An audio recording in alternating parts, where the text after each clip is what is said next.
A'udzubillahi minasyaitonirrajim. Bismillahirrahmanirrahim. Alhamdulillah rabbil alamin, nahmaduhu wa nasta'inu wa nastaghfiruh. Wa na'udzu billahi min syururi anfusina wa min sayyiati a'malina. Man yahdihillahu fala mudilla lahu wa man yudlil fala hadiya lahu. Asyhadu an la ilaha illallah wahdahu la syarika lah wa asyhadu anna Muhammadan abduhu wa rasuluh. Subhanaka la ilma lana illa ma 'allamtana innaka antal alimul hakim. Allahumma 'allimna ma yanfa'una wanfa'na bima 'allamtana wa zidna ilma. Allahumma ati anfusana taqwaha wa zakkiha anta khairu man zakkaha.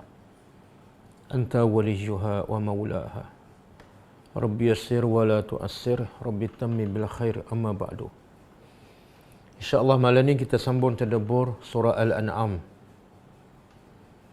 Kita sampai ayat yang ke-13.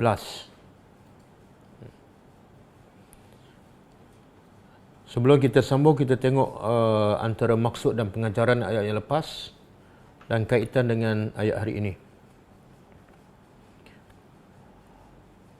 Ayat yang lepas Allah beritahu sikap orang-orang musyrikin Mekah, khususnya dan umumnya sikap orang-orang yang kufur kepada Allah, iaitu suka beralasan untuk menunjukkan bahawa mereka bukan tak nak beriman. Mereka sebenarnya tak nak beriman, tapi mereka tak nak tunjuk bahawa mereka tak nak beriman. Maka mereka mencari alasan supaya orang nampak mereka tak beriman sebab tak cukup bukti contohnya. Jadi banyak alasan mereka, banyak tuntutan mereka kepada Rasul dan juga kepada Allah, ataupun banyak syarat yang diberi oleh mereka untuk mereka beriman kepada Allah. Sebenarnya semua itu adalah sebagai alasan. Itulah sikap orang yang tidak hendak beriman kepada Allah. Jadi mereka nak tunjuk bahawa mereka bukan tak nak beriman, tapi ada penghalang yang menghalang mereka daripada beriman kepada Allah. Jadi mereka tak bersalah. Itulah perangai orang yang tak nak beriman. Antara yang dituntut iaitu mereka menuntut supaya Allah menurunkan malaikat sebagai Rasul. Barulah mereka beriman. Tapi sebenarnya, kalau turun malaikat pun Allah jawab, masalah kembali kepada asal. Kerana bila diturun malaikat yang sebenarnya tidak nampak, maka malaikat itu juga akan ditukar dalam bentuk rupa manusia dan akhirnya mereka tetap menolak. Kalau turun malaikat dalam rupa yang asal, mereka lagi tidak akan beriman sebab malaikat dalam bentuk alam ghaib. Kemudian Allah beritahu juga mereka ini sentiasa mempermainkan Rasul. Rasul-Rasul yang dipermainkan bukan benda yang baru. Dipermainkan oleh bukan orang lain, bukan orang luar, tapi kaum mereka sendiri. Maka Allah beritahu sunnatullah, ketetapan Allah, siapa saja yang mempermainkan Rasul, memperlekehkan Rasul, utusan Allah, maka ketetapan Allah mereka akan diazab oleh Allah, sama ada di dunia ataupun di akhirat. Kemudian Allah galakkan kita supaya berjalan di atas muka bumi untuk melihat kebesaran Allah, termasuklah melihat kekuasaan Allah dalam menurunkan azab kepada umat-umat yang terdahulu yang kufur kepada Allah. Jadi tujuan Allah perintah hambanya supaya berjalan ialah supaya untuk meningkatkan iman, untuk meningkatkan amal solehnya kepada Allah Subhanahu wa taala. Kemudian ayat yang ke-12 Allah beritahu pembuktian bahawa Allah sahaja yang layak disembah. Iaitu Allah meminta kepada Nabi supaya bertanya kepada orang musyrikin supaya terbuka minda mereka, iaitu liman fis samawati wal ar, kepunyaan siapakah apa yang di langit dan juga apa yang di bumi, kepunyaan siapa? Kalau mereka menjawab kepunyaan Allah, maka sepatutnya mereka sembah Allah. Kalau mereka menjawab kepunyaan berhala, maka tidak masuk akal sebab berhala sendiri adalah dia cipta. Allah berkata juga kepada Nabi sebagai jawapan, qul lillah, semua yang di langit, semua di bumi adalah milik Allah. maka Allah sahaja yang berhak disembah. Kemudian Allah beritahu lagi kelebihan Allah Subhanahu Wa Taala kepada hamba-Nya ialah Allah mewajibkan ke atas dirinya rahmat. Jadi rahmat Allah kepada semua hamba-Nya, termasuk yang kufur, yang engkar, Allah mewajibkan ke atas dirinya untuk memberi rahmat kepada semua makhluknya. Jadi seolah kalau Allah tak buat, itu satu kesalahan bagi Tuhan, seolah macam tu. Jadi kenapa kita risau pasal rahmat Allah, sedangkan rahmat Allah bagi Allah adalah seperti satu perkara yang wajib, iaitu mesti setiap hamba-Nya akan dapat rahmat Allah walaupun mereka kufur dan ingkar kepada Allah Subhanahu Wa Taala. Kemudian Allah bagi ancaman ataupun amaran, kalau kamu tidak beriman juga kepada Allah yang memiliki semua di langit dan semua di bumi, dan Allah juga yang bersifat rahmat, Rahmanur Rahim kepada makhluknya, Allah bagi amaran. Ingatlah satu hari kamu akan dihimpun di pada mahsyar pada hari kiamat, kesemua sekali tanpa terkecuali. Dan ketika itu Allah bagi itu awal-awal, orang yang tidak beriman itulah orang yang khasiru anfusahum. Mereka yang rugi diri mereka disebabkan mereka tidak beriman. Jadi punca manusia rugi bukan kemiskinan, bukan tidak ada rezeki, tapi punca manusia rugi di akhirat ialah puncanya tidak beriman kepada Allah Subhanahu Wa Taala. Kemudian Allah beritahu juga kebesarannya, baginya, miliknya apa saja yang tenang dan juga yang bergerak. Apa yang tenang, yang tidak bergerak, dan juga apa yang bergerak, sama ada di waktu malam ataupun di waktu siang, semuanya adalah milik Allah. Tidak ada satu pun milik manusia ataupun milik Tuhan yang disembah selain daripada Allah. Dan wahwas sami'ul alim, sifat Allah yang maha mendengar lagi maha mengetahui. Sampai situ. Kemudian ayat hari ini Allah nak bagi tahu, kalau dah cukup bukti bahawa Allah sahaja Tuhan yang esa, Allah sahaja Tuhan yang berkuasa, Allah sahaja yang memiliki segala-galanya, kalau sudah terbukti maka patutkah manusia mengambil selain Allah sebagai Tuhan?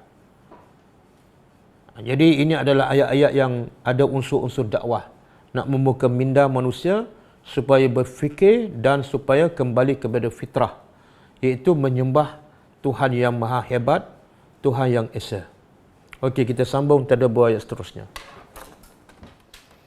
Okey, Allah perintah lagi kepada Nabi sebagaimana ayat sebelum ni. Allah kata qul, katakanlah wahai Muhammad,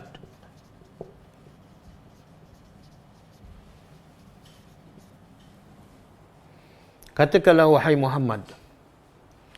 Allah perintah pada Nabi supaya sampaikan kepada orang musyrikin ataupun kepada orang yang tak beriman. Apa dia? Aghairallah, adakah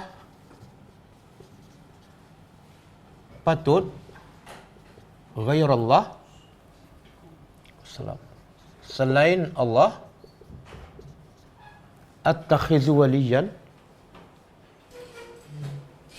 adakah patut selain pada Allah, attakhizu, aku mengambil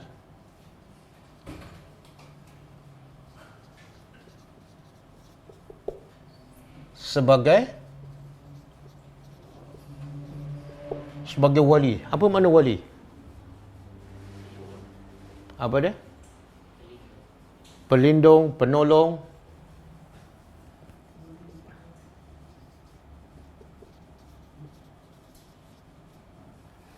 Penolong, pelindung, penjaga. Jadi soalan yang Allah perintah supaya Nabi bertanya pada orang musyrikin. Bukan nak bertanya jawapan, tapi nak buka minda mereka. Sebab semua yang tak beriman, puncanya minda mereka tertutup. Hati mereka tertutup. Akal mereka tidak waras. Jadi salah satu cara nak buka minda mereka, supaya mereka berfikir dengan waras ialah bertanya soalan. Adakah patut aku mengambil selain pada Allah sebagai pelindung, sedangkan Allah itu fatir. Fatir apa makna? Pencipta, bukan pencipta saja. Fatir pencipta sesuatu yang tidak ada contoh sebelumnya. Kadang-kadang Allah cipta, tapi ada contoh sebelum tu, tak hebat. Tapi Allah cipta langit, ada tak langit sebelum tu? Tak ada. Allah cipta bumi, ada tak bumi sebelum tu? Tak ada. Allah cipta binatang, harimau, ada tak harimau sebelum tu? Tak ada. Jadi fatir ialah mencipta sesuatu tanpa ada contoh sebelum tu. Jadi sedangkan fatir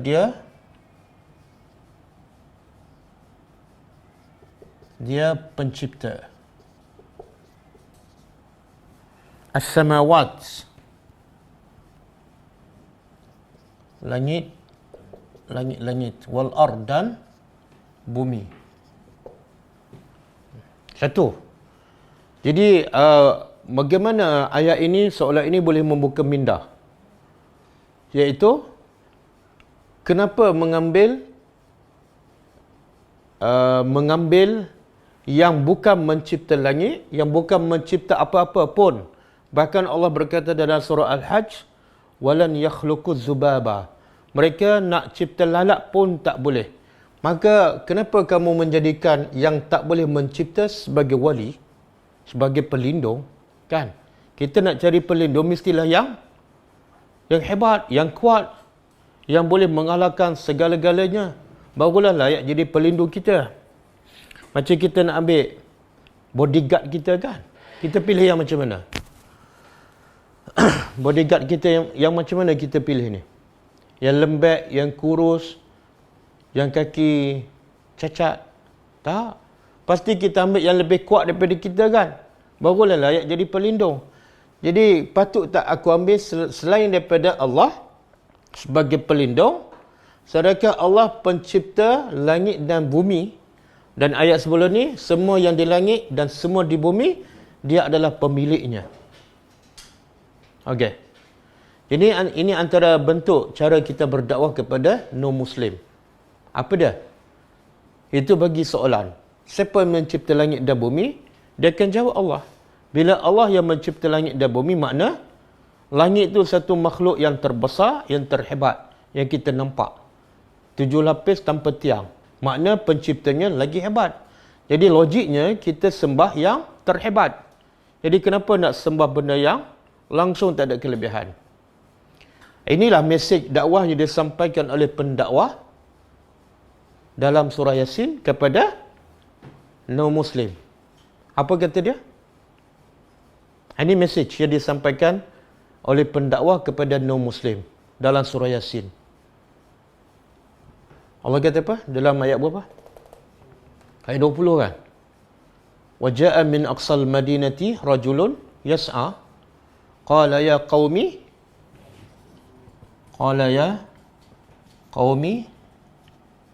اتَّبِعُوا الْمُرْسَلِينَ. Kemudian ittabi'u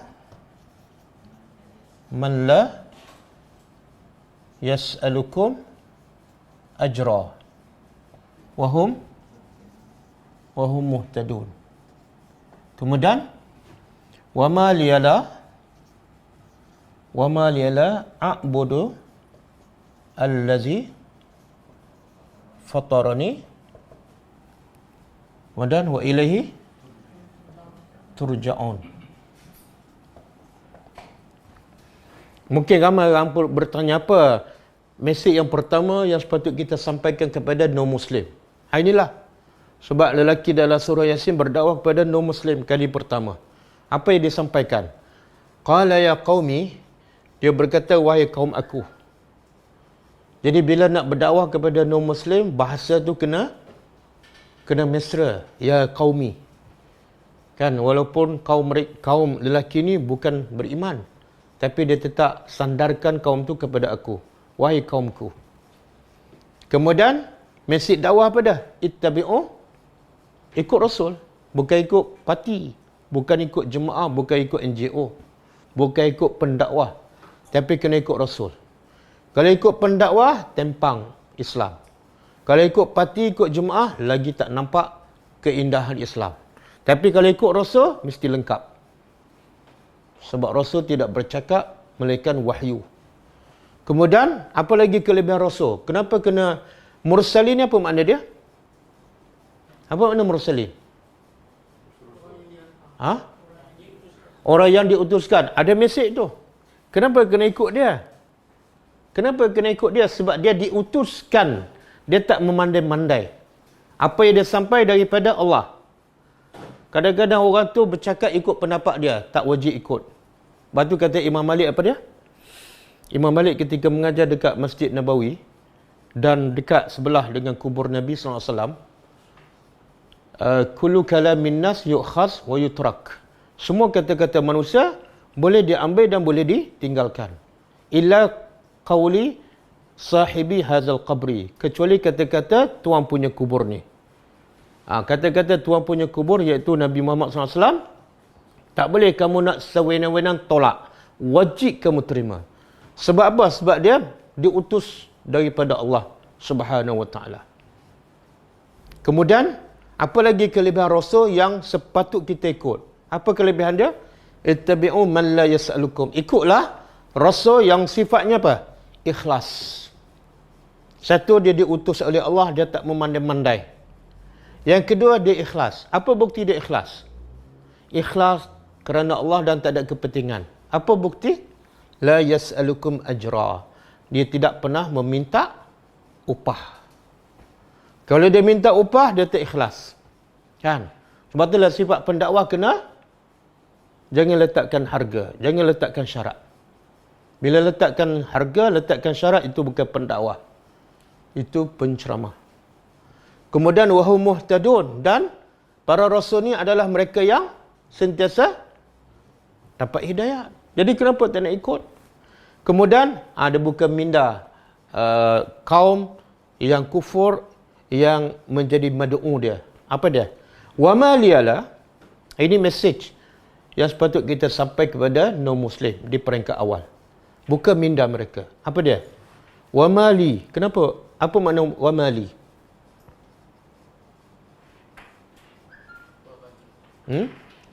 Apa dia? Apa bagiku? Dan tidaklah bagiku. Macam makna tak apa itulah. La a'budu, aku tidak sembah. Kenapa? Terjemah dia, kenapa tidak boleh? Kenapa tidak boleh aku sembah? Kan? Kenapa tidak patut aku sembah? A'budu, aku sembah allazi yang fatarani. Ini mencipta langit dan bumi. Yang ni mencipta aku. Jadi, kenapa tidak boleh? Kenapa salah bila aku sembah Tuhan yang mencipta aku? Jadi, hebat tak Tuhan yang aku sembah? Hebat. Apa dia kehebatannya? Dia boleh cipta aku. Tapi Tuhan yang kamu sembah tu, bukan dia mencipta kamu. Kamu yang mencipta dia. Kemudian, lagi patut aku sembah Tuhan ini ialah wa ilaihi turja'un. Akhirnya, hanya kepada dia sahaja semua kamu kembali. Jadi, bukan kembali kepada berhala, bukan kembali kepada pokok, kembali kepada Allah yang mencipta. Ini poin yang insya-Allah boleh membuka minda. Kenapa kita kena sembah Tuhan? Pertama, jawapannya sebab dia mencipta kita. Yang kedua, sebab akhirnya semua balik kepada Allah. Bila Quran sebut ilahi di awal, apa maksud dia? Dia beza wa ilaihi turja'un dengan turja'una ilaihi. Beza ni. Apa beza dia? Kalau sebut ilahi di awal makna hanya kepada Allah. Tak mungkin seseorang tu balik kepada mak bapak dia, kepada ketua dia, bos dia. Hanya balik kepada Allahnya satu-satu. Okey. Jadi lebih kurang sama ayat ni. Allah suruh Nabi bertanya orang musyrikin Mekah. Bukan minda mereka apa dah? Kenapa tidak boleh? Kenapa tidak patut? Adakah patut? Adakah patut aku mengambil yang selain daripada Allah sebagai Tuhan, sedangkan Allah lah yang mencipta langit dan bumi? Jadi logiknya kalau nak sembah, sembahlah yang hebat. Okey. Dan sebab yang kedua juga, kenapa kena sembah Allah? Wahwa yut'imu. Dan dia yut'imu, dia yut'imu ni fi'il apa? Fi'il mudhari'. Fi'il mudhari' menunjukkan apa? Dia sentiasa.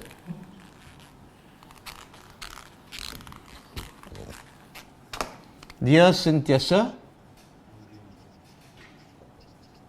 memberi makan. Wala yut'am. Dan dia bukan tak makan. Dan dia tidak diberi makan. Kenapa Allah tidak diberi makan? Sebab Allah tidak berhajat pada makanan. Kenapa Allah tidak berhajat pada makanan? Sebab dia hebat. Yang berhajat pada makanan adalah makhluk yang lemah. Kan? Sebab itulah kita kalau satu hari tak makan, jadi apa? Lembek kan? Yang kuat pukul orang pagi tadi, tengok malam dah lembek dah. Orang pula pukul dia. Sebab apa? Sebab dia lemah. Tanda manusia lemah sentiasa berhajat pada makan. Dan kehebatan Allah pada dia bukan setakat dia bagi makan kepada hamba-Nya, tapi dia juga tak pernah diberi makan sebab dia tak berhajat pada makanan. Okey. Jadi apa hebat? Okey, soalan kenapa bila dia sebut Tuhan yang mencipta langit dan bumi, Tuhan ni saja yang berhak disembah, tiba-tiba Allah sebut pasal makan? Apa kaitannya sembah Allah dengan makan? Kalau kita tengok ayat surah Az-Zariyat kan, ayat 56 pun lebih kurang sama. Surah Az-Zariyat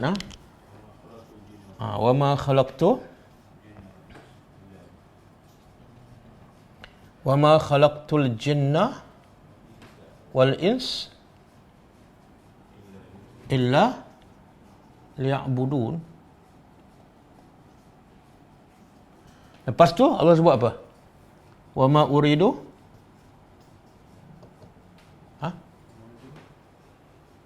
wa ma uridu minhum min rizqin.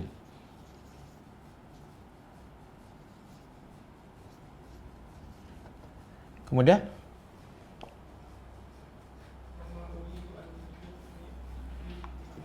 wa ma uridu an yutmi'un. Kan? Yut'imuni.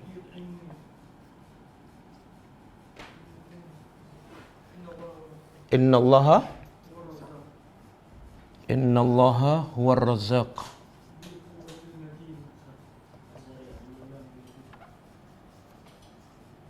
Az-Zariyat 56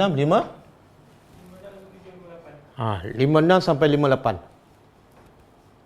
Cuba tengok. Wa ma khalaqtu, tidak aku ciptakan jin dan manusia melainkan untuk mereka sembah aku. Makna ayat ni berkenaan dengan apa ni? Tujuan manusia dicipta supaya beribadat kan? Lepas ibadat Allah cerita pasal apa?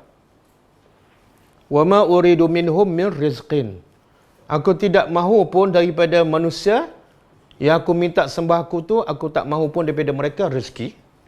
Dan aku juga tidak mahu mereka memberi makan pada aku. Bahkan innallah, Allah lah ar-razzaq. Dia saja pemberi rezeki, zul quwwatil matin kan? Okey. Jadi ini pun sama. Lepas ibadat Allah cerita pasal apa? Pasal rezeki kan? Sama. Lepas Tuhan sebagai Allah sebagai Tuhan yang berhak disembah, lepas tu Allah cerita pasal rezeki, pasal makan. Kita ambil satu lagi ayat. Ayat surah Taha, ayat 132. Wa'mur ahlaka bis salati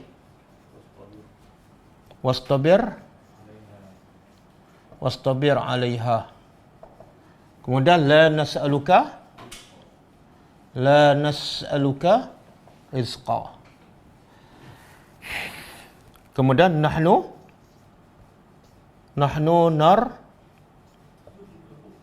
Narzuqukum. Narzuquka, kemudian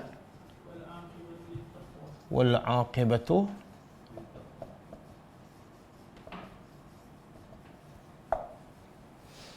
Okey, cuba tengok maksud dia.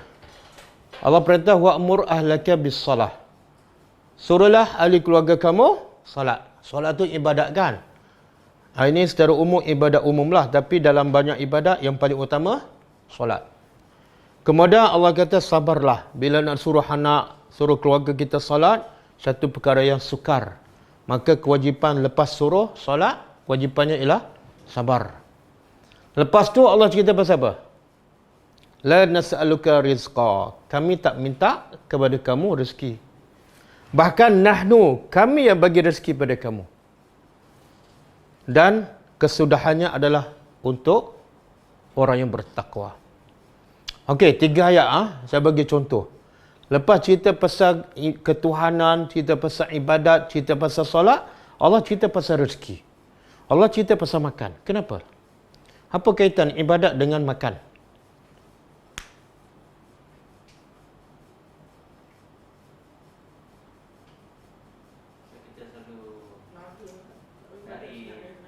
Apa dia? Tenaga. Oh, mana kalau tak makan tak boleh solat? Manusia selalu dia kerana makanan, kerana rezeki itu yang dia lari, dia jauh daripada menyembah Allah. Betul. Allah sebenarnya Allah nak beritahu, punca manusia tak sembah Allah, punca manusia tak solat, semuanya pasal rezeki. Semua pasal rezeki, betul tak? Kenapa solat lambat? Meeting. Kenapa solat lambat? Makan. Kenapa solat lambat? Ada kerja yang belum selesai. Kerja belum selesai tu cari rezeki. Semua sebab rezeki. Jadi punca manusia tak sembah Allah, punca manusia tak solat ataupun melewatkan solat, semua pasal rezeki. Maka Allah nak betulkan cara kita berfikir. Cara kita berfikir biasa pada hasil pendidikan yang salah, hidup untuk cari rezeki. Kan? Akhirnya solat jadi nombor 2. Ibadat pada Allah nombor 2 kan? Sistem pendidikan menjadikan kita utamakan cari rezeki. Itu pemikiran yang salah. Kalau ikut Al-Quran, Allah bagi tahu tujuan kita hidup bukan nak cari rezeki. Tujuan kita hidup untuk sembah Allah. Tujuan kita hidup beribadat pada Allah 24 jam. Tujuan kita hidup untuk solat dengan khusyuk. Pasal rezeki, kamu jangan risau. Pasal rezeki, kamu jangan menjadikan alasan kamu melewatkan solat. Kenapa? Sebab aku yang bagi makan. Aku yang bagi rezeki. Jadi aku yang suruh solat, aku yang bagi rezeki, kenapa kamu risau? Kenapa sampai kamu lewatkan solat sebab nak cari rezeki? Sedangkan yang bagi rezeki aku, yang suruh solat aku. Boleh faham? Ramai tak yang lewatkan solat, apa alasannya? Ataupun tak solat langsung. Kalau aku solat, bos buang aku kan? Mungkin dipotong gaji. Pemikiran yang salah. Iaitu yang bagi rezeki siapa? Orang, bos, syarikat kan? Allah kata, nahnu, kami yang bagi rezeki. Allah yang bagi makan. Maka jangan jadikan rezeki ataupun nak cari makan sampai kamu tak sembah aku. Boleh ke?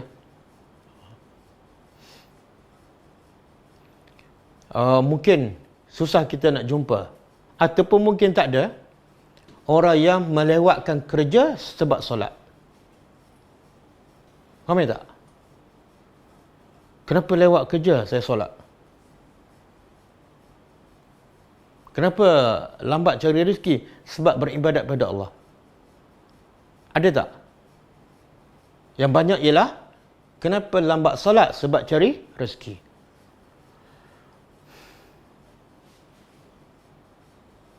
Okey ke?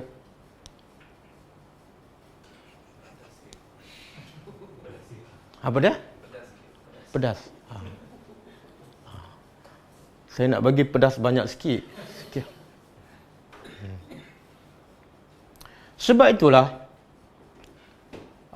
kita ni kalau kita tengok kan, kita macam jadi hamba hamba kepada rezeki. Kerja untuk cari rezeki pagi sampai petang. Sampai ke malam cari rezeki. Sedangkan Allah kata, tidak aku cipta kamu melainkan hanya untuk beribadat je. 24 jam sepatut kamu kena beribadat. Tapi sebab kamu salah faham, kamu bercari rezeki 24 jam, ibadat sikit je, setengah jam. Salah faham. Sebab tu Allah sebut dalam surah apa ni? Surah Al-Jum'ah.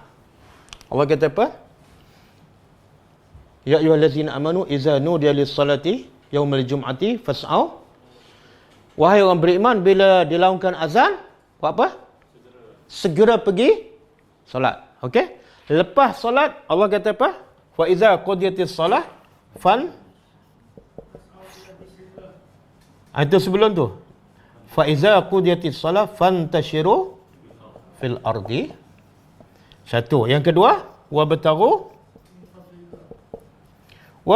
min fadlillah. Yang ketiga, wazkurullaha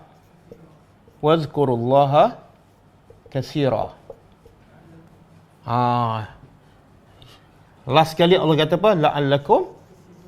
La'allakum tuflihun. Cuba tengok Allah kata bila dah salat, buat apa? Fantashiru, bertaburan di atas muka bumi.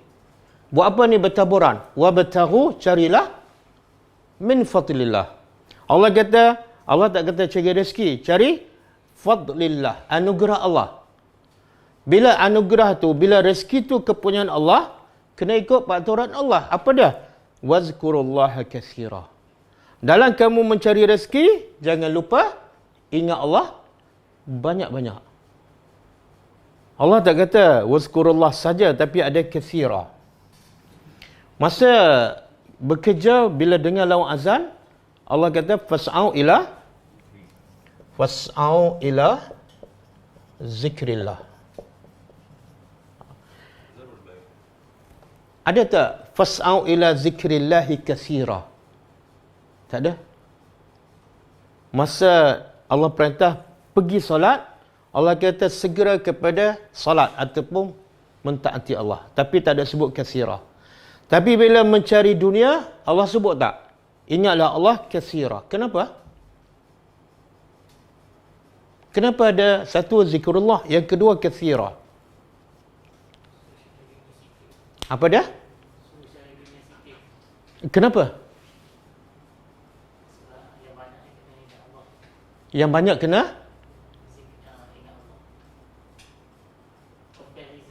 Kenapa masa cari rezeki kena banyak ingat Allah?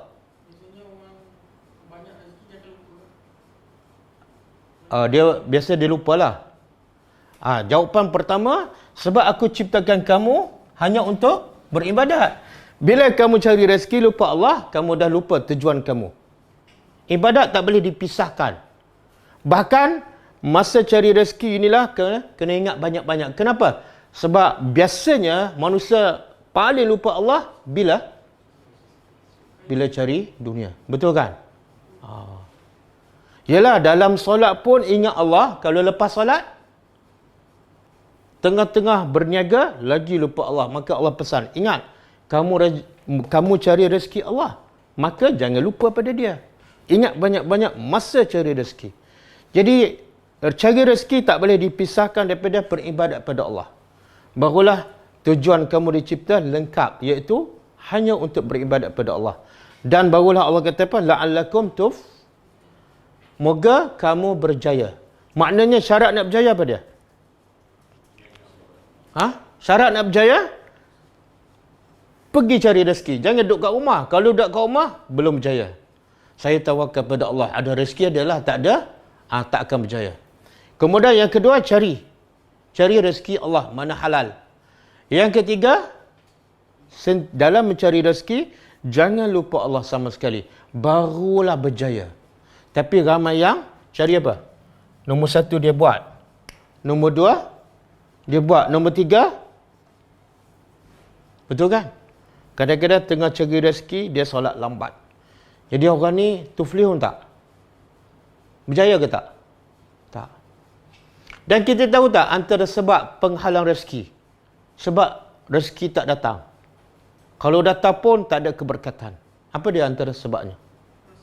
Maksiat. Dia cari rezeki, dia buka aurat. Tak mungkin dia akan berjaya. Bahkan rezeki dapat pun tak akan rasa puas. Besok kerja lagi, besok lagi banyak dapat, lagi dia tamak, akhirnya lagi dia tinggal Allah. Kan ada satu hadis Nabi kata apa? Innar rajula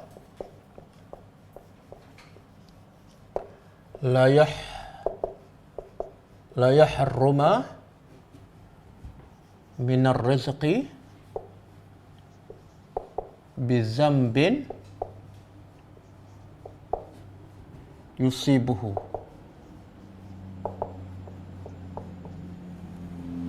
Cuba terjemah. Innar rajula, sesungguhnya seseorang itu la yahruma, pasti. Allah, Nabi guna dua harfu taukid. Inna satu, yang kedua lam. Sesungguhnya seseorang itu pasti akan diharamkan dari rezeki. Apa penghalang rezeki dia? Adakah dia tak bekerja? Bukan, dia bekerja keras.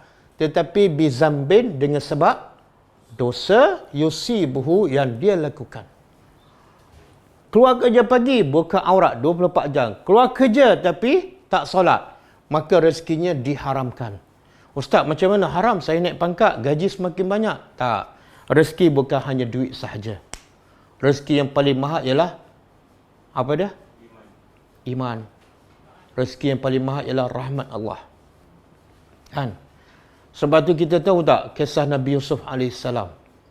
Kenapa ada satu ayat kan, dia kata apa?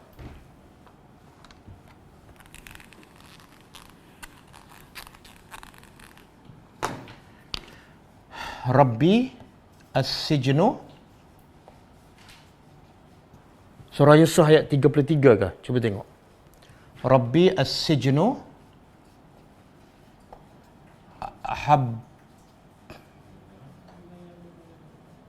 ahabba ke ahabu? Betul? Ayat 33 kan? Ahabbu ilayya mimma yad'u nani ilahi. Kemudian wa illa tasrif anni kaidahunna asbu ilaihinna. Kemudian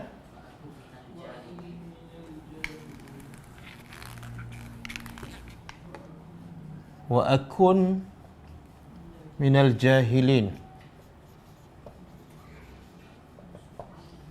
Okey. Cuba kita terjemah. Rabbi, wahai Tuhanku.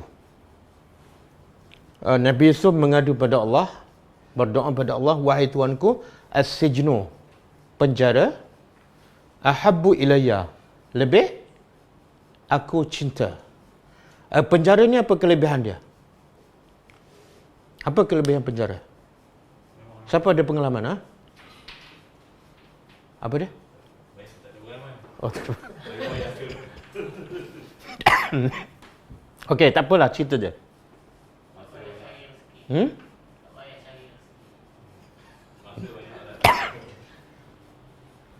Itu jawapan orang dah tadabbur ni. Dan sebelum kita tadabbur, penjara ada apa? Sempit, kan?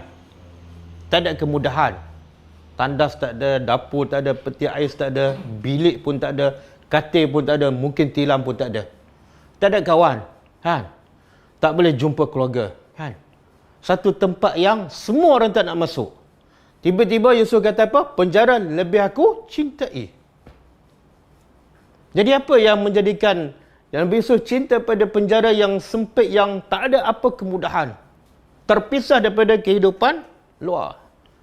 Dari mimma, dari apa yang yad'unani, dari apa yang mereka mengajak aku. Mereka ni siapa? Wanita-wanita kawan kepada isteri Al-Aziz, pembesar kan? Dia panggil apa? Persatuan isteri-isteri menteri. Mula-mula yang menggoda Yusuf siapa? isteri pembesar kan. Lepas tu dia panggil semua geng-geng dia yang mengumpat dia. Akhirnya geng-geng dia pun nak mengorak juga dengan Nabi Yusuf. Dan kawan-kawan isteri pembesar ni pun macam memaksa Yusuf supaya dengar kata-kata isteri Al-Aziz. Kalau tak, kamu akan dipenjarakan. Maka apa yang diajak oleh mereka ni, bila diajak oleh perempuan, seronok tak? Seronok kan? Siapa tak seronok bila diajak oleh perempuan? Kemudian menteri pula kan, isteri menteri, kemudian bebas dengan keseronokan, dengan kelazatan. Tapi kata Yusuf, aku lebih cinta duduk dalam penjara daripada apa yang mereka ajak aku kepadanya.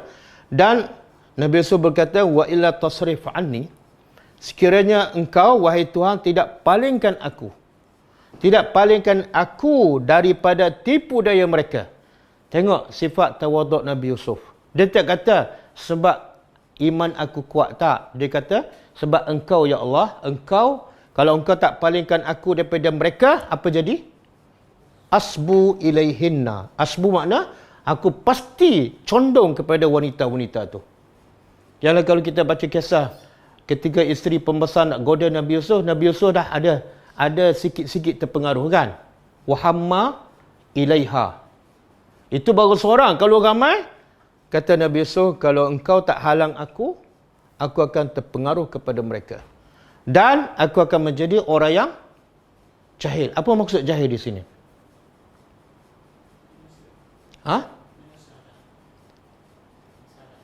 Jahil makna apa?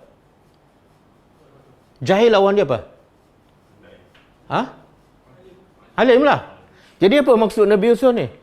Kalau aku duduk kat luar, aku tergoda dengan wanita, aku termasuk orang yang jahil. Apa maksud dia? Makna aku tak boleh amalkan ilmu aku. Sebab aku terpengaruh dengan nafsu.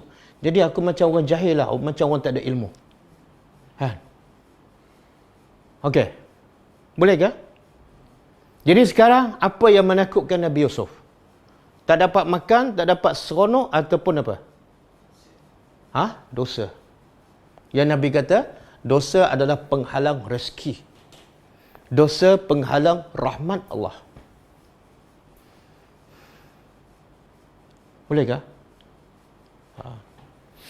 Kita sekarang bukan penjara ni, baru PKP kan? Kita lebih cinta PKP ataupun cinta bebas daripada PKP. Nak pergi ke mana bebas, kerja pun semakin bagus, naik pangkat, naik gaji. Tapi kalau PKP ni, pergerakan kita terbatas. Kerja kita pun terbatas. Dosa kita pun terbatas. Yang mana kita lebih cinta?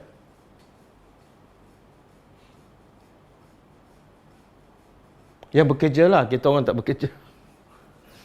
Dan wakil pekerja, boleh jawab tak?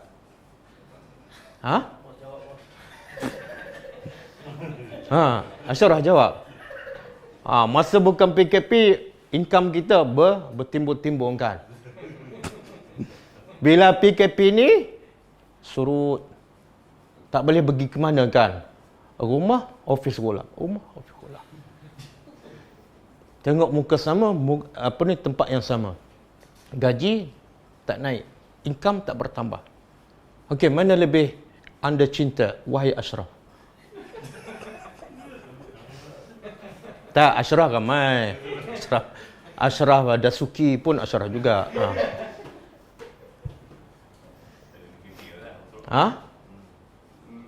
Susah kan? Susah kita nak jawab. Kita bukan penjara pun, masih boleh bergerak, masih boleh makan, masih ada kawan kan? Masih boleh kontak sesiapa pun. Tapi kadang-kadang kita rasa rimas dengan PKP. Sebenarnya dengan PKP ni berapa banyak Allah halang kita daripada melakukan dosa. Dosa melihat sana, dosa mendengar sini, dosa membazir, suka berjalan. Kadang-kadang tak ada tujuan. Menjauhkan kita daripada Allah. Allah halang. Dengan apa? Bukan penjara yang kecil, baru PKP. Okey. Boleh tak? Boleh ke? Jadi kalau PKP disambungkan, okey tak? Tak okey? Tadi kata lebih suka PKP. Tengok, ada juga. Kadang-kadang dengan sebab kita duit banyak, kita membeli kereta yang tak perlu satu lagi kan? Okey. Dan kita tengok akhirnya Nabi Yusuf sebab dia takut pada dosa dan dosa itu penghalang rezeki, dan Allah juga berkata siapa yang bertakwa Allah bagi rezeki yang tak disangkakan. Betul tak Nabi Yusuf dengan takwa dia ni, takwa dia takut dosa, dia rela duduk dalam penjara. Betul tak Allah bagi rezeki yang tak disangka pada Nabi Yusuf? Subhanallah. Apa dia? Jadi menteri. Betul? Mana ada kat dunia, sekolah pun tak pergi, universiti pun tak masuk, banduan, keluar-keluar jadi menteri. Apa kelebihan dia? Taqwa. Sebab tu Allah kata apa? Wal aqibatu littaqwa. Kesudahan yang terbaik ialah untuk orang yang bertakwa, bukan untuk orang yang bekerja keras.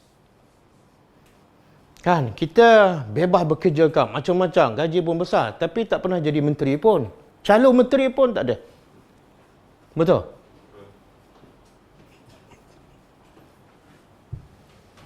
Dan kita ambil satu lagi kisah. Satu lagi kisah.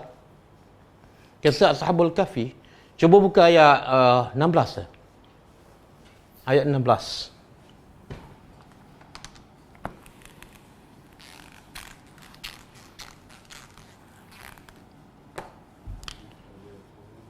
Wa iz i'tazaltumuhum wa ma ya'buduna. Kemudian illallah fa'wu ilal kahfi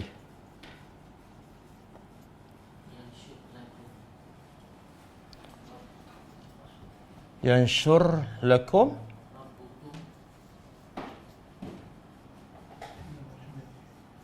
min rahmatihi wa yuhayyi' lakum min amrikum mirfaqa. Okey. Allah kata apa? Wa'iz, dan ingatlah ketika mana i'tazaltumuhum, kamu i'tizal, kamu apa? Kamu mengasingkan diri. Kamu mengasingkan diri daripada mereka. Mereka ni siapa ni?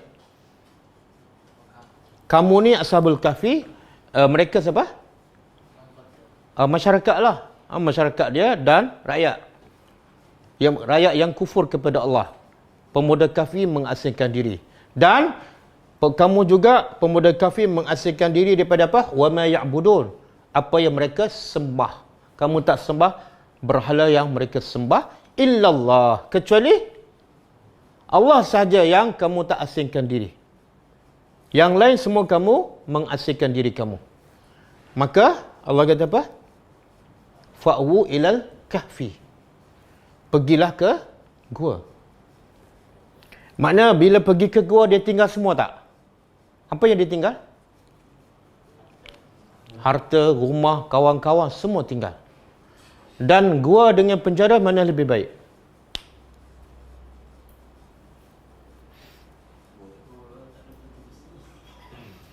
Gua tak ada apa? Tak kena mangga. Tapi yang pergi ke gua ni pemuda Kahfi dikejar oleh kerajaan. Dalam ketakutan. Dalam penjara diberi makan. Percuma. Kan? Tapi dalam gua tak ada. Jadi mana lebih baik? Penjara kan? Penjara lah, walaupun kita dua-dua tak ada pengalaman kan. Maka pergilah ke gua. Tengok, bila pergi ke gua, dengan dia meninggalkan semua rezeki dia, kerja dia, rumah dia, dia tinggal semua dan masuk gua yang sempit, yang lagi tak ada kemudahan dibanding dengan penjara. Apa Allah bagi pada mereka? Yanshur lakum, Allah menyebarkan untuk kamu, pencipta kamu menyebarkan, melebarkan untuk kamu min rahmatihi, dari dapat rahmat. Satu. Yang kedua, wa yuhayyi lakum, dan Allah menyediakan ataupun memudahkan untuk kamu min amrikum, dari urusan kamu, mirfaqa. Apa makna mirfaqa? Apa yang memudahkan urusan kamu, sama ada dalam agama ataupun dalam urusan dunia. Jadi dalam urusan dunia, mudah tak urusan pemuda kahfi ni? Pertama, mudah jumpa gua. Dia tak perlu pergi cek satu-satu gua nak cari yang sesuai. Pergi je terus jumpa. Yang kedua, bila masuk, Allah permudahkan apa? Hilang terus rasa takut, Allah tidurkan mereka. Bila tidur, ada tak rasa takut? Jadi dia tinggal apa tadi? Tinggal dunia, tinggal rezeki. Tapi dapat apa? Rahmat Allah. Dan kisah mereka yang hanya tempat tinggalnya gua dirakam oleh Allah dalam surah Al-Kahfi.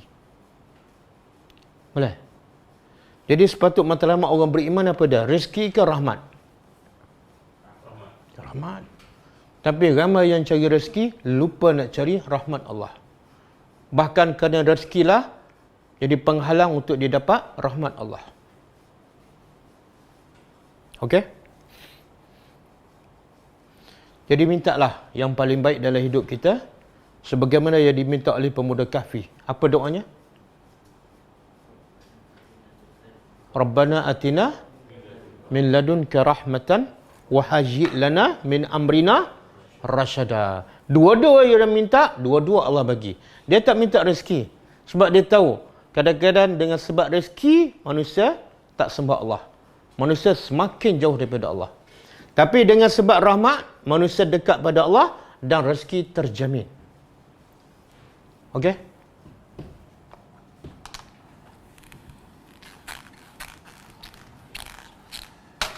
Kemudian kita sambung, qul, katakanlah, wahai Muhammad, inni sesungguhnya aku umirtu, aku diperintahkan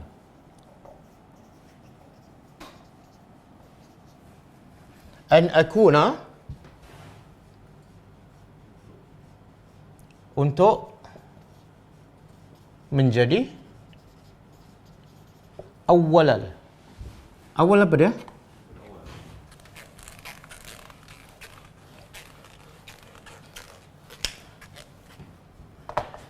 Yang pertama. Man aslama, orang yang aslama apa dia? Aslama orang yang menyerah diri. Islam makna dia serah diri, orang yang menyerah diri kepada Allah. Allah suruh Nabi beritahu pada umat dia juga bahawa beritahu mereka apa dia? Akulah orang pertama yang menyerah diri kepada Allah. Betul tak Nabi orang pertama yang memeluk Islam? Siapa yang pertama? Nabi Adam. Jadi ayat ni betul ke tak? Ni aku orang yang pertama memeluk Islam. Tadi kata Adam. Tak, masuk Islam lah.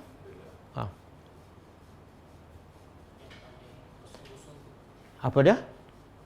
Bukan. Allah perintah supaya Nabi cakap pada siapa ni? Kaum dia. Maknanya Nabi beritahu pada kaum dia, di kalangan kamu semua ni, aku adalah orang yang pertama di kalangan orang musyrikin Mekah, di kalangan umat Nabi Muhammad. Allah tak kata supaya Nabi cakap untuk semua. Tak. Cakap pada kaum kamu. Mana di kalangan kaum kamu, kamulah orang yang pertama. Dan ini kelebihan Nabi kan. Menjadi orang pertama buat baik. Apa kelebihannya? Man sanna sunnatan hasanatan falahu ajruha wa ajru man amila biha ila yaumil qiyamah. Siapa yang memulakan perkara yang baik, baginya pahalanya dan pahala orang yang ikut sampai bila? Sampai kiamat. Berapa bilion yang masuk Islam, semua Nabi dapat pahala. Sebab dia awal. Wala takunu, Dan jangan sebab tu ada jenis orang Melayu lah, rasanya orang Melayu kot, baca Fatihah sedekah pada Nabi, kan? Macam orang miskin nak sedekah pada Tan Sri Mukhtar Al-Bukhari. Patut tak? Kamu tak perlu sedekah Fatihah pada Nabi. Sebab Nabi orang yang paling banyak pahala, orang yang paling pertama masuk syurga, orang yang pertama, yang paling tinggi di syurga. Jadi Nabi tak perlu sedekah kamu. Kamu perlu sedekah daripada Nabi. Nabi yang pertama kan baca surah Fatihah. Iyalah. Yang wajib kita buat bukan sedekah Fatihah pada Nabi, berselawat. Selawat pada Nabi pun kebaikannya yang paling besar untuk siapa? Untuk kita. Nabi kata siapa, Allah kata dalam hadis kursi, siapa yang Nabi berkata, siapa yang berselawat pada aku, Allah berselawat padanya. Jadi kita berselawat pada Nabi, kita juga yang paling besar untungnya. Dan cakap juga kepada mereka, jangan kamu sekali-kali menjadi orang-orang yang syirik. Nampak tak? Ada dua arahan. Dua arahan. Arahan pertama apa dia? Arahan pertama Allah suruh Nabi beritahu kepada umat dia, aku diperintah. Kan? Apa makna aku diperintah? Dalam perkataan aku diperintah ada pengajarannya. Apa pengajarannya?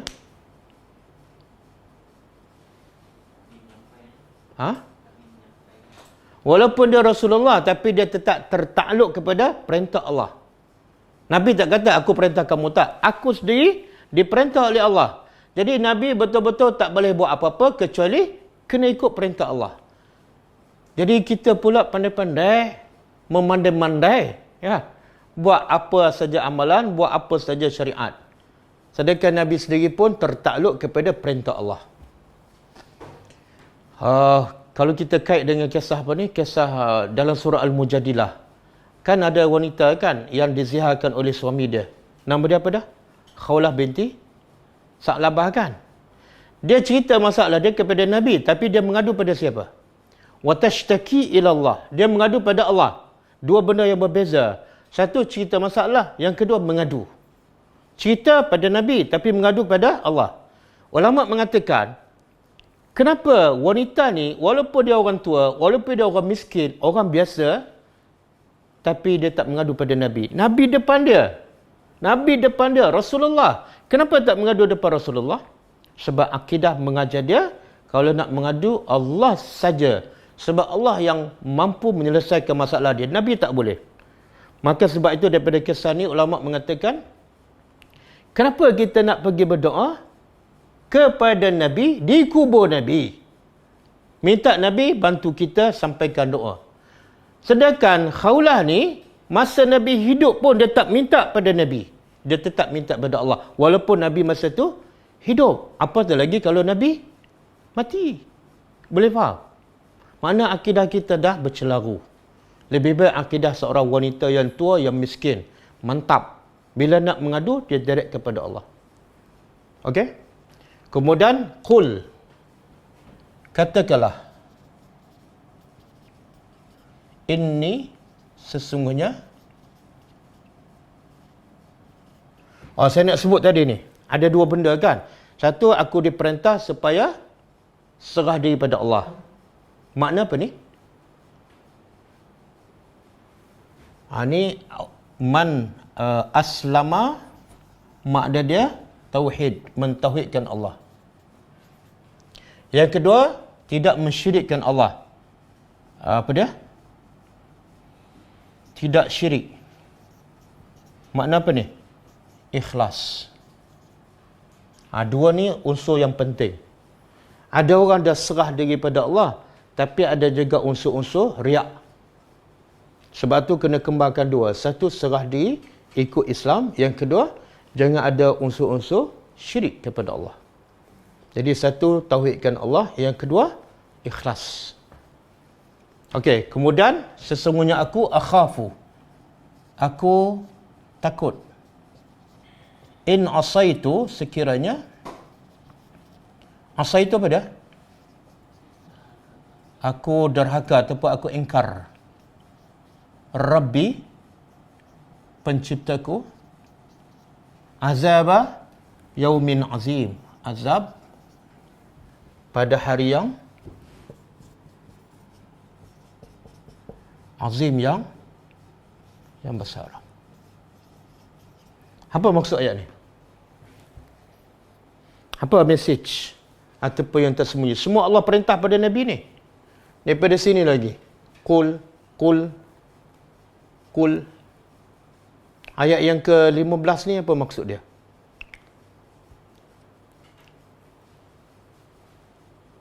Bagi kepada umat kamu, kalau aku derhaka pada Allah, aku akan diazab. Makna apa tu? Pertama, Nabi nak beritahu punca manusia diazab sebab maksiat. Semua masalah manusia, azab dunia ke azab akhirat, semua berpunca daripada maksiat. Bukan sebab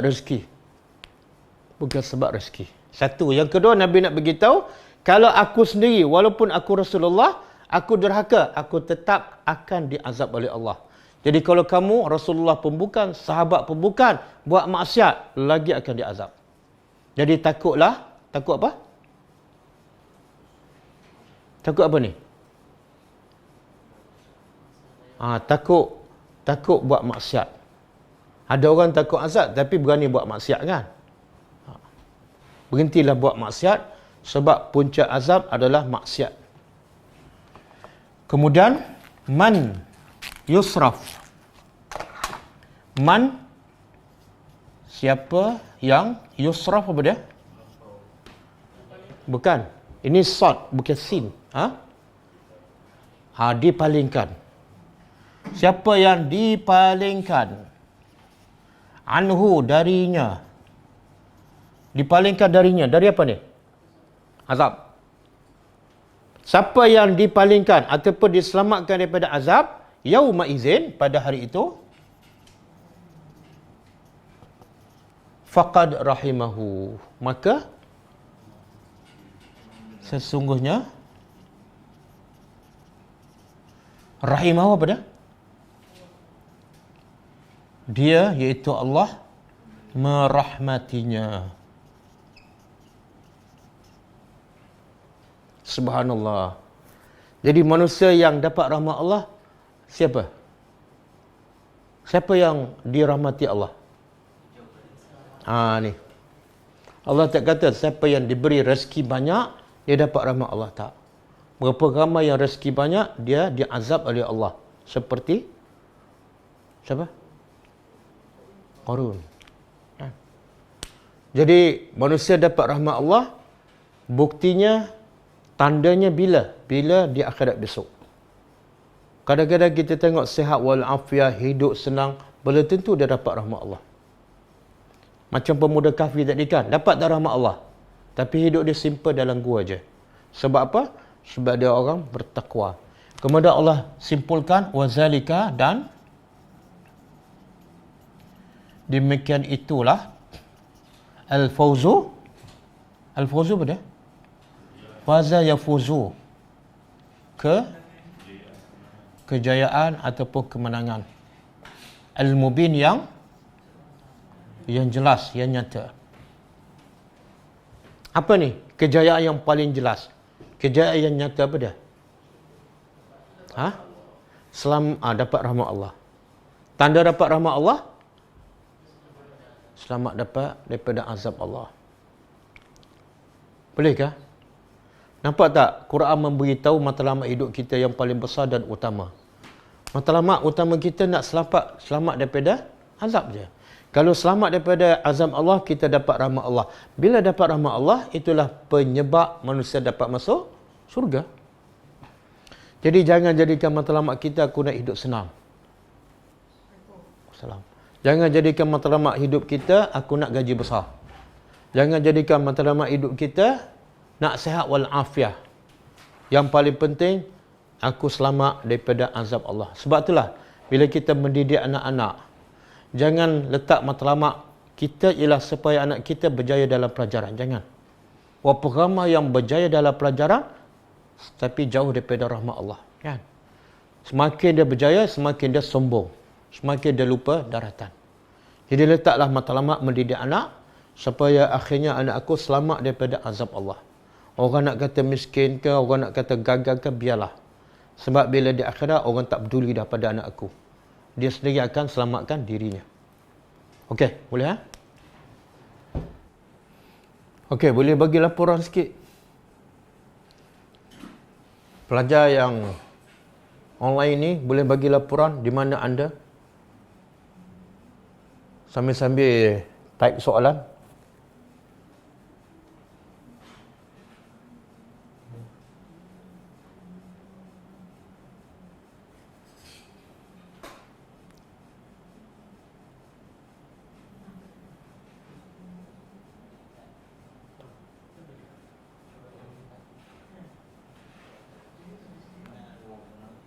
Tu dia.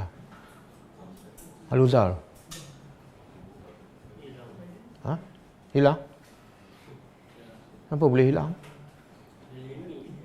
Oh, dia limit Soalan pun sama.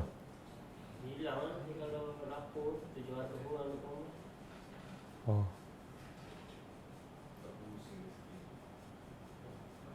Serambi, Bukit Jelutong, Kelang, Batu Pahat, Johor, Kelantan, Sungai Buloh. Slow sikit je. Johor, Sungai Long, Kajang, Kapar, Sungai Buloh, Rawang, Sabah, Putrajaya, Kuala Terengganu, Muar, Kulai. Ha?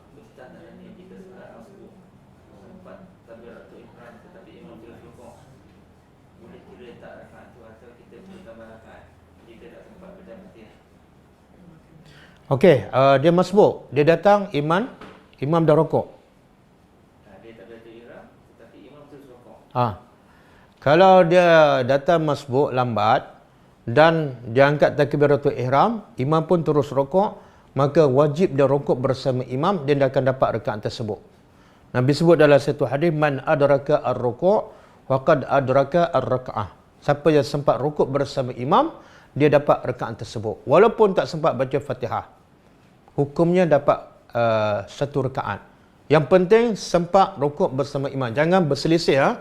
Imam naik, dia turun. Itu tak dapat.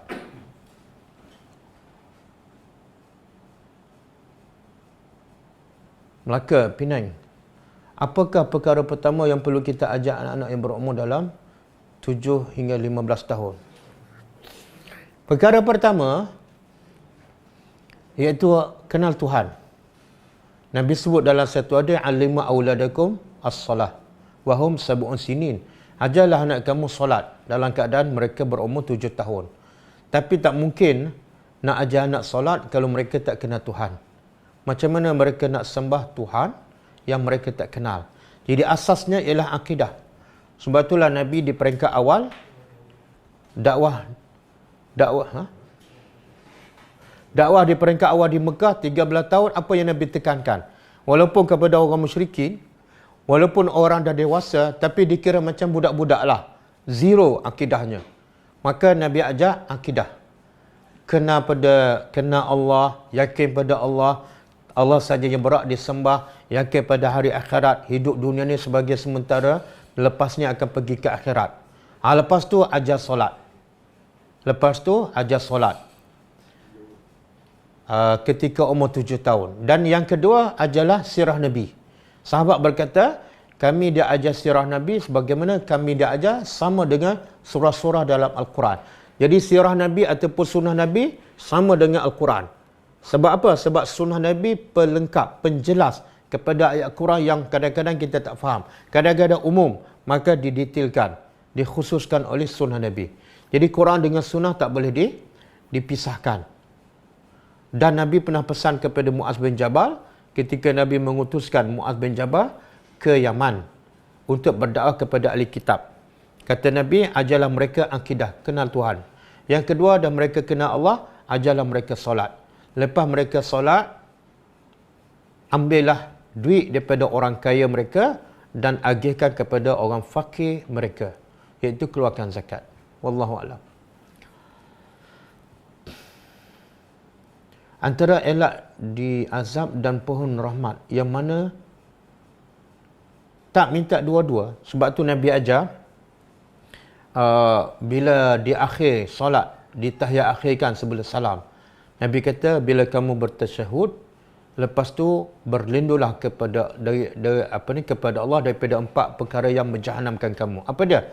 Berlindung daripada azab kubur, berlindung daripada azab neraka jahanam, berlindung daripada fitnah masa hidup dan fitnah masa mati, dan juga berlindung daripada fitnah dajjal. Jadi rahmat pun kita minta, berlindung daripada azab pun kita minta sama-sama. Jangan minta rahmat saja ataupun jangan berlindung daripada azab sahaja. Sebelum nak tidur baca 3 kul berapa kali? Mengikut sunnah. Ada pendapat mengatakan baca 3 kul sekali. Tapi lepas baca sekali, tiup kat tangan dan sapu 3 kali. Sapu seluruh badan, daripada atas kepala, satu badan, 3 kali sapu. Baca 3 kul sekali. Ada pendapat mengatakan, baca sekali, sapu sekali, dan sampailah 3 kali. Jadi baca 3 kali, sapu pun 3 kali. Kalau rasa berat, ambil pendapat pertama. Baca 3 kul sekali, sapu 3 kali. Kenapa Allah guna ayat aku dan kami? Ini soalan berulang ya. Boleh rujuk video yang lama-lama. Kerjalah akhirat dan dunia mengejarmu. Selalu kita dengar kata-kata ini, tapi susah nak implement. Kerjalah akhirat dan dunia mengejarmu. Saya tak tahu ini kata-kata siapa. Setahu saya dia bukan ayat Al-Quran dan bukan juga hadis Nabi. Yang ayat Quran Allah surah apa? Allah kata apa? Surah Al-Qasas ayat 77. Wabtaghi fima atakallah ad-daral akhirah wa la tansa nasibaka minad dunya. Yang Allah suruh, yang Quran suruh. Orang kita Quran baca, tapi dia tak faham apa yang Allah suruh. Dia tak baca kata-kata manusia, tiba-tiba dia hafal kata-kata tu. Kan? Itu yang pelik tu. Yang Allah suruh apa dah? Carilah akhirat. Tak payahlah kejar, carilah akhirat. Dengan apa? Dengan dunia yang kamu Allah bagi pada kamu dunia, guna dunia untuk kejar akhirat. Dan dalam kejar akhirat Allah kata jangan lupa dunia. Allah tak kata kejar akhirat, dunia kejar kamu, tak. Wallahu a'lam. Dan juga ada kata-kata, bila kamu buat kerja dunia, anggaplah kamu akan hidup selama-lamanya. Bila buat kerja akhirat, anggaplah kamu akan mati. Itu bukan Quran dan bukan hadis. Ada pendapat mengatakan kata-kata Sayyidina Ali, tapi saya tak dapat pastikan. Yang penting dia bukan Quran, bukan hadis. Kalau imam lupa rakaat akhir, tapi makmum ingat, adakah makmum kena ikut imam? Tak. Bila imam lupa rakaat akhir, makmum kena sebut subhanallah. Ingatkan imam dengan sebut subhanallah. Kalau imam tak dengar, sebut lagi sekali. Kalau tak dengar juga, ikut dia lah. Lepas tu bagi tahu dia, lepas salam bagi tahu imam solat tak cukup rakaat. Masa tu imam boleh bangun dan tambah 1 rakaat. Lepas tambah 1 rakaat, buat sujud sahwi. Ada satu hadis berkenaan dengan himpitan kubur. Semua orang akan merasainya walaupun dah bertaubat. Adakah dia benar? Ya. Anak saya tanya ni. Tak payah begitu anak tanya. Benar setiap orang akan dihimpit dalam kubur. Itu hadis sahih. Macam mana himpitannya? Wallahu a'lam. Nanti kita sama-sama tunggu. Waktu PKP banyak yang resah, gelisah tentang rezeki. Semakin sempit untuk menampung keperluan. Bagaimana nak mendapat rahmat Allah di saat mengalami kesempitan hidup? Subhanallah. Kita tengok cara kita dididik oleh sistem pendidikan yang cinta dunia dan kejar dunia kan. Sebab tu bila PKP kita risau sebab rezeki sempit. Tapi Nabi Yusuf risau sebab apa? Sebab dosa. Dia sanggup duduk tempat yang sempit. Yang penting jangan buat dosa.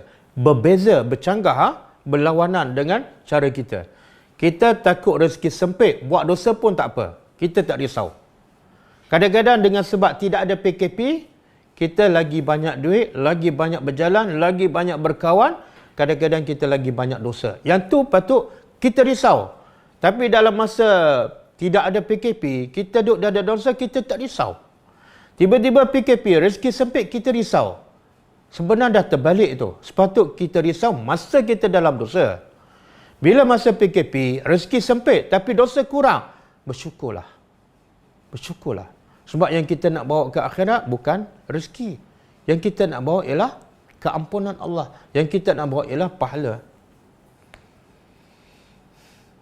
Mungkin kalau saya cakap orang tak setujulah. Saya sangat bersyukur pada Allah bila ada PKP. Sebab banyak kebaikan. Banyak kebaikan.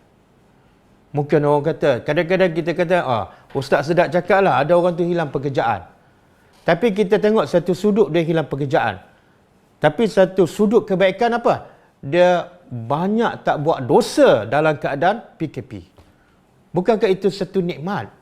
Dan kan Nabi dah cakap, antara sebab penghalang rezeki bukan PKP. Tapi sebab dosa. Kadang-kadang PKP tak ada. Rezeki bertambah tapi tak solat. Buat apa rezeki banyak? Wallahualam. Kawan-kawan saya tanya, di sekolahnya pelajar-pelajar kena azan di setiap penjuru asrama sebagai pendinding. Sekolah tu ada dinding ke tak ada? Kalau dah ada dinding jangan azan, Kalau tak ada dinding, buat dinding, jangan azan juga. Jadi kita dah sebut azan ni disyariatkan hanya untuk memberitahu masuk waktu, salat 5 waktu. Selagi tak masuk, jangan azan walaupun dinding tak ada. Akak duduk beri ulasan tentang isu lelaki tukar jantina kepada perempuan yang panas. Ini dah lama panas, kita baru rasa panas. Nabi sebut la'anallahu, Allah melaknat lelaki yang menyerupai wanita dan wanita menyerupai lelaki. Bila Allah melaknat satu dosa besar dan bermakna jauh daripada rahmat Allah. Jadi sebenarnya Nabi dah sebut dalam hadis. Kadang-kadang kita tak tahu apa yang Nabi sebut, kita rasa benda ni baru. Sebenarnya benda ni dah lama. Liwat pun dah lama, kan? Zaman Nabi Nuh lagi. Jadi kalau kita baca Quran, apa saja yang berlaku, kita tak rasa terkejut. Sebab benda yang lagi dahsyat dah berlaku sebelum zaman kita. Cuma kita fikir, bagaimana nak dakwah mereka ni? Bukan bagaimana nak cari hukum. Sebab tu saya ingat kata Imam Ghazali, Syekh Muhammad Ghazali, bila dia tanya pada pelajar dia, apa hukum orang yang tak solat? Apa hukum orang yang tak solat? Pelajar dia jawab apa? Kafir. Ada kata fasik. Imam Syekh Muhammad Ghazali kata, bukan. Hukum orang yang tak solat ialah kita wajib bimbing dia supaya dia solat. Tengok cara berfikir. Cara berfikir pendakwah. Tapi cara berfikir qadi ataupun hakim, apa hukum orang ni tukar jantina? Itu hakim, itu qadi. Tapi kita pendakwah, bagaimana aku nak dakwah dia sampai dia bertobat kepada Allah, dia jadi orang yang biasa dan jadi orang bertakwa. Wallahu a'lam. Ustaz, tolong beritahu berapa rakaat solat hajat? Berapa rakaat solat hajat? Setahu saya tidak ada dalil solat hajat. Jadi bila tidak ada dalil, tak adalah rakaatnya. Wallahu a'lam.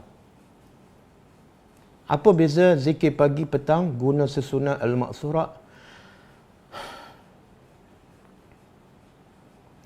Zikir pagi petang yang daripada buku Maqsurah ni banyak hadis-hadis yang dhaif yang disusun oleh Al-Syekh Imam Hasan Al-Banna. Dan yang terbaik, yang terbaru iaitu zikir pagi petang buku kuning tu. Boleh kata 95% sahih. Tapi ada juga yang dhaif. Contoh apa ni, selawat 10 kali kan. Selawat 10 kali setiap hari. Itu hadis dhaif tu. Tidak ada satu pun hadis sahih yang menyuruh kita selawat dengan ada bilangan. Tak ada. Yang ada suruh berselawat. Yang ada suruh banyak berselawat. Yang ada Nabi beritahu kelebihan berselawat sekali, Allah selawat 10 kali. Tapi tidak ada satu hadis sahih yang menetapkan bilangan selawat. Jadi yang buku zikir pagi petang pun berselawat 10 kali, itu pun sebenarnya hadis dhaif. Jadi kita boleh baca selawat, nak baca 10 boleh, tapi jangan terikat dengan bilangan 10 tu. Wallahu alam. Selain daripada azan, bolehkah iqamah menggunakan pembesar suara? Tak boleh, tak perlu. Tengok apa tujuan azan dan apa tujuan iqamah. Azan tujuan dia nak bagi tahu orang di luar masuk waktu. Maka kena sekuatnya gunalah mikrofon. Adapun iqamat tujuannya untuk bagi tahu orang yang ada dalam masjid dah ready nak solat. Maka tak perlu pakai speaker sebab mereka dah ada kat dalam. Wallahu a'lam. Ustaz, mahu nyatakan firman Allah SWT yang menjelaskan anugerah rahmat Allah. Apa maksud? Ayat menjelaskan anugerah rahmat Allah. Banyaklah cerita ayat Al-Quran yang cerita pasal rahmat Allah. Banyak. Antaranya, surah Al-Baqarah. Surah Al-Baqarah. Syarat nak dapat rahmat Allah. Kita pernah sebut sebelum ni. Syarat nak dapat Allah, Allah sebut dalam surah Al-Baqarah. Ayat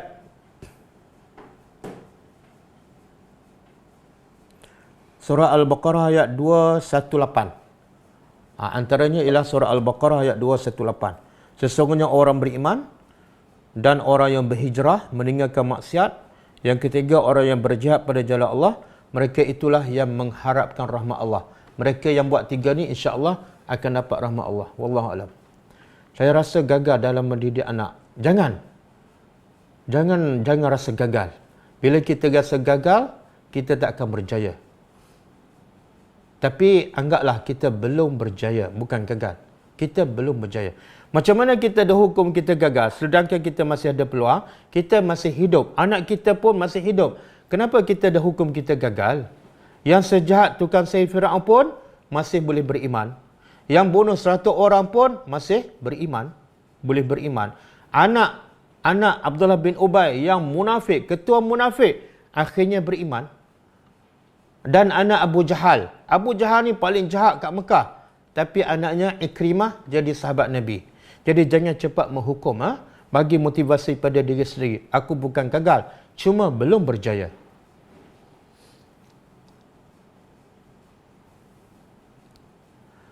Cadangan kepada GAT, mungkin boleh buat buku kecil tentang rezeki. Boleh dakwah kepada orang, insya-Allah. Insya-Allah. Siapa tu? Hafiz Ludin kita jemput untuk bantu kita tulis buku tu. Kita bagi poin-poin, Ustaz Hafiz tulis, insya-Allah. Banyak benda kita boleh buat kalau ada tenaga. Wallahu a'lam. Ustaz, jika imam sedang membaca surah hampir habis, makmum sempat angkat takbir. Dah kita baca tadi ke, Hazah? Dan separuh surah Al-Fatihah kemudian imam rokok. Apakah makmum kena habiskan? Tak perlu habiskan. Kalau makmum tu datang lewat ataupun masbuk, imam tengah dia sempat baca separuh Fatihah aja, imam rokok, dia wajib rokok bersama imam. Dia akan dapat rakaat tersebut walaupun Fatihahnya tak habis. Fatihahnya akan ditanggung oleh imam walaupun Fatihahnya tak habis. Ada ibu bapa yang terasa anak-anak mereka jadi degil kerana kesilapan mereka. Antaranya membesarkan anak-anak daripada sumber rezeki haram. Mahu nasihat Ustaz apa yang patut? Tak, sebenarnya sumber rezeki haram ni sebenarnya mak bapak tahu, kan? Mak bapak tahu rezeki dia halal ataupun haram. Kalau dia yakin rezekinya halal, kenapa dia nak bagi tahu anak dia degil sebab rezeki yang haram? Sebab dia sendiri tahu sumbernya halal ke tak, kan? Tapi sebab punca hati degil, keras kepala, punca utama bukan rezeki haram. Bukan. Sebab tak faham Al-Quran. Kan Quran tu sifat. Berapa ramai yang orang kafir, orang musyrikin Mekah, makan rezeki haram 50 tahun. Tapi bila kena Quran, dia berubah menjadi orang terbaik. Jadi degil tu sebab utama adalah didikan. Mereka tak kenal Allah. Mereka tak cinta Allah. Mereka cintakan dunia. Kadang-kadang makan rezeki halal pun, kalau tak kenal Allah, tak cinta Allah, dia tetap degil. Dia tetap keras kepala. Jadi jangan salahkan apa yang dah berlaku. baikilah apa yang akan datang. Dalam surah Al-Baqarah ayat 173 Allah mengharamkan memakan darah. Adakah darah itu dimaksudkan untuk semua makhluk atau ada yang tak? Darah yang diharamkan ialah darah yang mengalir. Kalau darah yang tak mengalir, darah beku, Allah sebut juga dalam Quran halal. Seperti apa? Kadang-kadang kita makan ayam kan. Ada ayam yang darah dia yang tak cair kan. Yang tak mengalir, melekat celah-celah daging. Itu boleh kita makan. Jadi darah yang diharamkan ialah darah yang mengalir. Sebab itulah diwajibkan sembelih binatang. Supaya apa? Darah yang mengalir keluar dulu. Sebab itu adalah haram. Apa bacaan yang tepat semasa rukuk, iktidal, sujud dan duduk? Boleh Google lah. Bacaan Nabi ketika solat. Banyak ada buku poket. Datang ke sini ataupun beli buku daripada Ghulam. Ada buku sifat solat Nabi dan semua dia sebut bacaan yang Nabi baca dalam semua perbuatan dalam solat. Okey, cukup Cukup dulu. Kelas kita besok insya-Allah pukul 10.30 kelas sirah. Kita tutup dengan membaca tasbih kafarah. Subhanakallahumma wa bihamdika asyhadu an la ilaha illa anta astaghfiruka wa atubu ilaik. Assalamualaikum warahmatullahi wabarakatuh.